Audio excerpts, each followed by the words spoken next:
Olá, mamíferos! Tudo bem? Nossa aula de hoje vai ser sobre lipídios. Bom, quais são as principais características dos lipídios? Lipídios são moléculas apolares, diferente das moléculas de água que nós vimos que são polares. E se a gente lembrar de algumas regrinhas da química aí, o que é polar dissolve moléculas polares. E o que é apolar só pode ser dissolvido por moléculas apolares. Bom, se a água é uma molécula polar, e essa molécula aqui é apolar, o lipídio é apolar, ele não se dissolve em água. Tenta imaginar de uma substância orgânica que não se dissolve em água. Pensa aí. Pensou? Colou? Eu sei. Gordura, né, basicamente. A gente tem lipídio como gordura.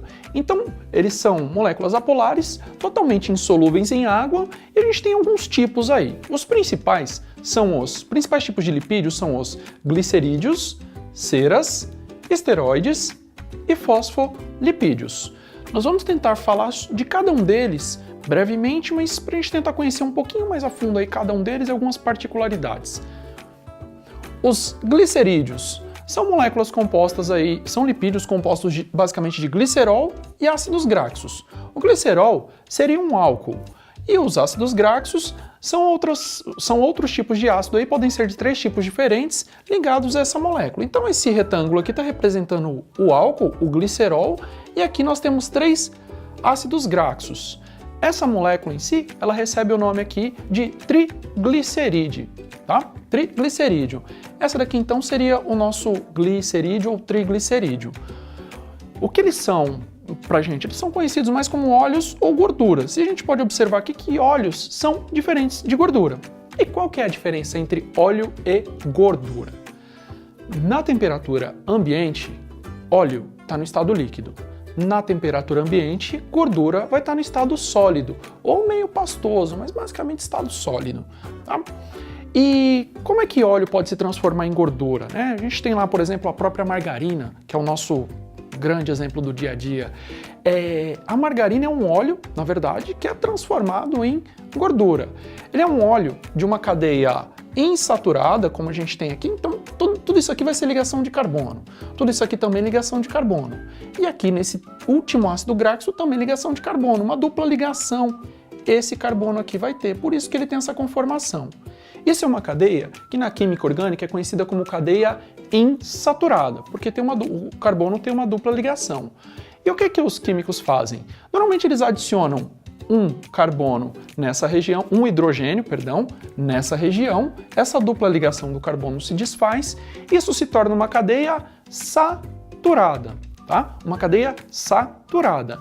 Daí que esse triglicerídeo, ele passa a ter uma conformação diferente dessa tortinha aqui. Todos os ácidos graxos ficam retos. Eles ficando retos têm uma particularidade de empacotamento em maiores quantidades, por isso ele acaba se tornando aí com consistência um pouco mais pastosa ou até sólida também, tá?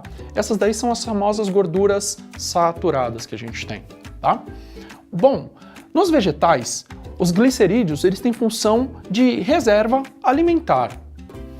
Nas aves e mamíferos, eles podem servir como reserva energética e podem servir também como isolante térmico. Logo abaixo da pele a gente tem uma camada de gordura que serve justamente para poder tentar manter a temperatura do corpo constante, tentar evitar a perda de calor. Em alguns animais também, essa camada de gordura que fica logo abaixo da pele, ela pode ser um pouco mais espessa, como na sola dos pés ou nos coxins das mãos também, justamente para poder evitar que o corpo tenha choques mecânicos contra determinados objetos ou mesmo solo ou alguma outra coisa do ambiente.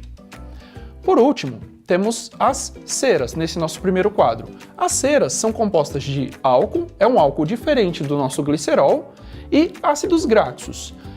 Essas moléculas são altamente insolúveis em água, bem mais insolúveis do que os glicerídeos.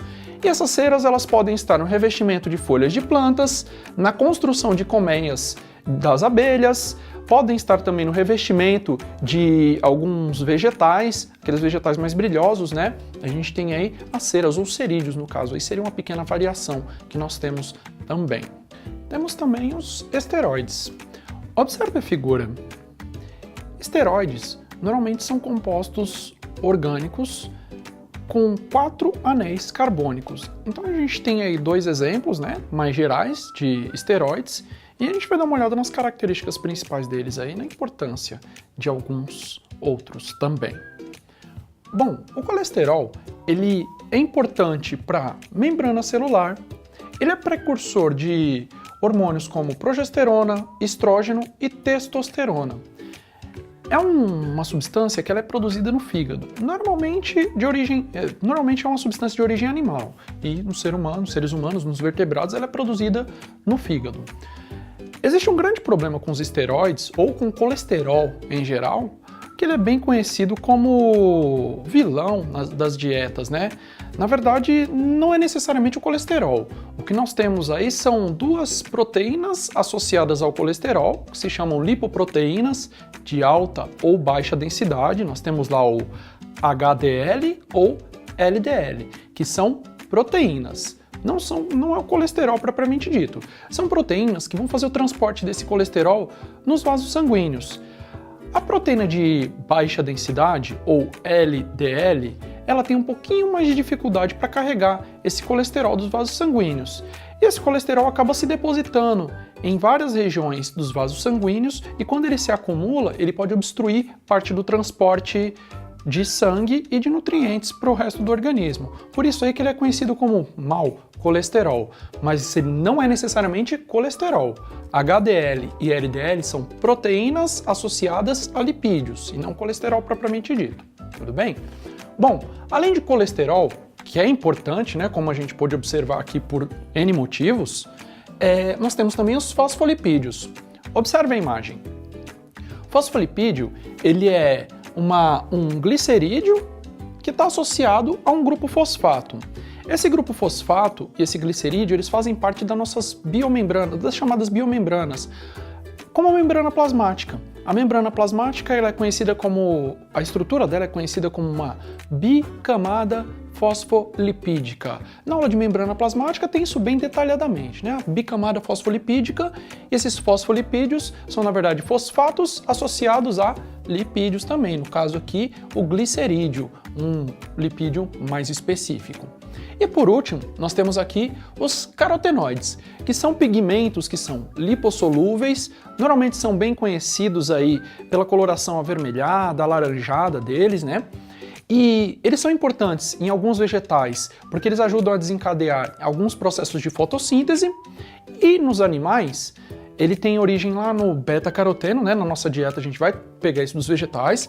Esse beta-caroteno vai ativar parte da vitamina A e essa vitamina A vai ativar uma outra proteína chamada retinal, que faz parte da nossa, auxilia, né, no processo de formação da imagem na nossa visão, na retina no caso, o próprio nome da proteína ali está indicando isso, certo?